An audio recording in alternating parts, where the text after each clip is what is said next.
नाज़रीन, आपने बचपन से सुना होगा कि घर में मकड़ी के जाले बिल्कुल नहीं होने चाहिए। जालों को दूर फेंक देना चाहिए। इस्लामी नजरिए से भी और साइंसी नजरिए से भी, मेडिकल नजरिए से भी घर में जाले बिल्कुल नहीं होने चाहिए। पता है क्यों नहीं होने चाहिए?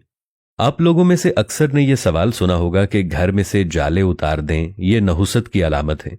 जाले वैसे भी रोजमर्रा की सफाई में उतारे जाते हैं। मगर दोस्तों, आपको क्या पता है कि इसको बुरा क्यों कहा जाता है? आज की इस वीडियो में हम इसी बारे में बात करेंगे। दोस्तों, मकड़ी बच्चे पैदा करने के बाद बच्चे के बाप को कत्ल क्यों कर देती है? तहकीक के मुताबिक मादा मकड़ी बच्चे देने के बाद नर मकड़ी यानी बच्चों के बाप को कत्ल करके घर से बाहर फेंक देती है। फिर जब औलाद बड़ी हो जाती है तो अपनी मां को कत्ल करके ये बच्चे घर से फेंक देते हैं। कितना अजीबोगरीब और यकीनन बदतरीन घराना है। ये सुनने के बाद आपके भी रोंगटे खड़े हो गए होंगे। ये हम आपके लिए इसलिए शेयर कर रहे हैं कि आपने ये मालूमात खुद भी सुननी है और दूसरों के साथ भी शेयर करनी है कि घर में मकड़ी के जाले नहीं होने चाहिए। कुरान करीम की एक सूरत है जिसे अनकबूत कहा जाता है। अनकबूत को उर्दू में मकड़ी कहा जाता है। कुरान में अल्लाह सुब्हानहु व तआला ने फरमाया है कि सबसे कमजोर घर मकड़ी का है। कुरान मजीद का मौजज़ा देखिए कि एक जुमले में ही इस घराने की पूरी डेफिनेशन, पूरी कहानी बयान कर दी है कि बेशक घरों में सबसे कमजोर घर अनकबूत यानी मकड़ी का है।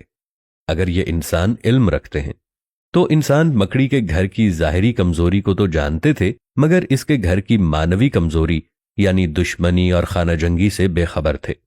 दोस्तों, याद रखें कि आज जदीद साइंस की वजह से इस कमजोरी से भी इंसान वाकिफ हो गया है। इसीलिए अल्लाह सुब्हानहु व तआला ने फरमाया, अगर ये इल्म रखते यानी इंसान यानी मकड़ी के घर की घरेलू कमजोरी और दुश्मनी से वाकिफ होते। अल्लाह सुब्हानहु व तआला ने एक पूरी सूरत का नाम इस बुरी खुसूसियत वाले कीड़े के नाम रख दिया जिसका नाम मकड़ी है।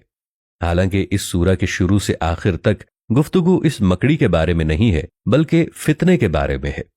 सूरत की इब्तदा यूं है कि क्या ये लोग ख्याल करते हैं कि वो इस पर छोड़े जाएंगे कि उन्होंने कहा कि हम ईमान ले आए और उनको आजमाया नहीं जाएगा। दोस्तों, याद रखें, मकड़ियों के घर की कमजोरियों से मुतालिक जो बात कुरान मजीद में 1400 साल पहले बयान की गई थी, जदीद साइंस और जदीद मेडिकल साइंस आज इसे तस्लीम करने पर मजबूर है। कुरान पाक अल्लाह सुब्हानहु व तआला का कलाम है। इसका एक एक हर्फ अपने अंदर मुकम्मल एक फलसफा छुपाए हुए है।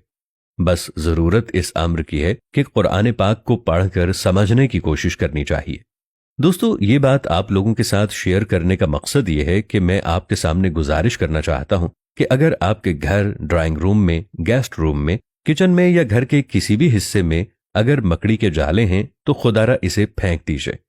ये नहुसत की अलामत है।